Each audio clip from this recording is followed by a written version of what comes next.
यह कहानी एक छोटे से गांव की है जहां लोग आमतौर पर शांतिपूर्ण जीवन जीते थे।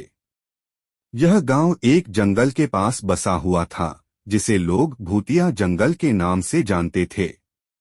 कहा जाता था कि इस जंगल में कुछ अजीब घटनाएं होती थीं और उस जंगल के भीतर घूमे हुए लोग कभी भी वापस नहीं लौटे। गांव वाले भी इस जंगल के पास जाने से डरते थे, लेकिन एक दिन एक अद्भुत घटना घटी। गांव के बाहरी इलाके में एक परिवार रहता था, रामू, उसकी पत्नी शारदा और उनका बेटा मोहन। रामू एक मेहनती किसान था जो दिन रात खेतों में काम करता था। शारदा घर संभालती थी और मोहन को पढ़ाई के लिए प्रेरित करती थी। उनका जीवन खुशहाल था, लेकिन कुछ समय से गांव के लोग अजीब महसूस कर रहे थे। रातों रात उनके मवेशियों का कुछ अजीब तरीके से गायब होना शुरू हो गया। कभी कभी तो वे बिल्कुल सही सलामत होते थे, लेकिन अगली सुबह उन्हें असमंजसपूर्ण स्थिति में पाया जाता था। कभी उनके पैरों के निशान होते थे, कभी उनके शरीर पर खरोंचें होती थीं। गांव में यह बातें फैलने लगीं कि यह सब भूतिया जंगल के कारण हो रहा है। कुछ लोगों का मानना था कि जंगल में एक भूतिया कुत्ता है जो रात को बाहर निकलता है और मवेशियों को मारकर गायब कर देता है। हालांकि इस पर किसी को यकीन नहीं हुआ, लेकिन एक रात रामू का एक बैल गायब हो गया और फिर अगले दिन कुछ खौफनाक घटनाएं हुईं।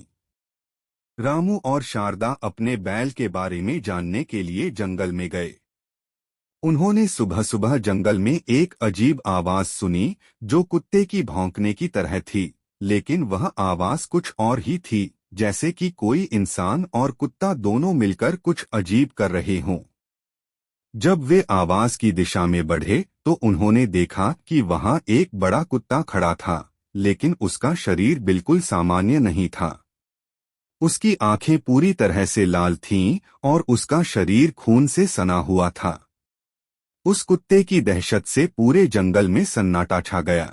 रामू और शारदा ने डरते डरते उस कुत्ते से पूछा, तुम कौन हो और क्यों हमारे मवेशियों को मार रहे हो? कुत्ता खड़ा होकर उन्हें घूरने लगा और फिर अचानक उसने कुछ बोलने की कोशिश की।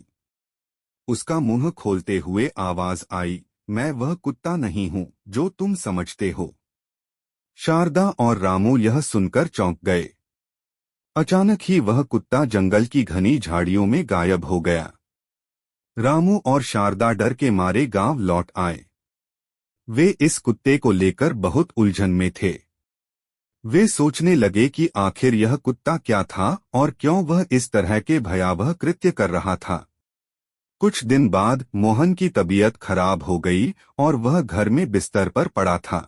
एक रात मोहन के कमरे से कुछ अजीब आवाजें आने लगीं, जैसे कि किसी के पंजे खिसकने की आवाज हो रही हो। शारदा दौड़ी दौड़ी मोहन के कमरे में गई और देखा कि मोहन घबराया हुआ था, उसकी आंखों में डर था। मोहन ने कहा, माँ, वह कुत्ता मेरे कमरे में आ गया था और उसकी आंखें मुझे घूर रही थीं। शारदा ने मोहन को सांत्वना दी, लेकिन उसका दिल कहीं न कहीं ये सोचकर डर रहा था कि यह कुत्ता अब उनके घर तक पहुंच चुका है। अगली रात रामू ने तय किया कि वह इस कुत्ते के बारे में और अधिक जानकारी प्राप्त करेगा। वह रात के अंधेरे में जंगल में गया। वह कुत्ता उसे वहीं मिला, लेकिन अब वह कुत्ता बिल्कुल अलग रूप में था। उसके पैरों में खून के निशान थे और उसकी आंखों में एक अजीब सी जलन थी। वह कुत्ता रामू के सामने आकर बोला, तुमने मुझे देखा है, अब तुमसे बचने का कोई रास्ता नहीं है। रामू डर के मारे कांपने लगा, लेकिन वह कुत्ते से पूछा, तुम कौन हो और क्यों हमें परेशान कर रहे हो? कुत्ता थोड़ा रुककर बोला, मैं एक साधारण कुत्ता था, लेकिन जो कुछ भी तुम लोग करते हो वह जंगल की शांति को भंग करता है। जब तुम लोग हमारे घर में घुसते हो और हमारे जंगल को नुकसान पहुंचाते हो तो हमें अपना प्रतिशोध लेना पड़ता है। रामू यह सुनकर बहुत हैरान हुआ, लेकिन तभी कुत्ते ने अपना रूप बदल लिया और एक विशाल डरावनी भूतिया आकृति में बदल गया। अब वह कुत्ता नहीं बल्कि एक भूत था जो जंगल की आत्मा को समेटे हुए था। रामू ने डर के मारे अपनी जान बचाने के लिए वहां से भागने की कोशिश की, लेकिन वह कुत्ता उसे पकड़ने के लिए दौड़ पड़ा। रामू की सांसें घुटने लगीं, लेकिन वह किसी तरह गांव लौटने में कामयाब हो गया। उसने गांव वालों को इस कुत्ते के बारे में बताया, लेकिन लोग उसकी बातों को अजीब मानने लगे। फिर एक दिन गांव में एक और भयावह घटना घटी। मोहन अचानक गायब हो गया। गांव वालों ने मिलकर जंगल में मोहन को ढूंढने की कोशिश की, लेकिन वह नहीं मिला। अंत में उन्होंने पाया कि मोहन की गायब होने का कारण वही भूतिया कुत्ता था। लोग अब पूरी तरह से यकीन करने लगे थे कि भूतिया कुत्ता सचमुच जंगल में है और वह गांव वालों को अपनी चपेट में लेने के लिए तंग करता था।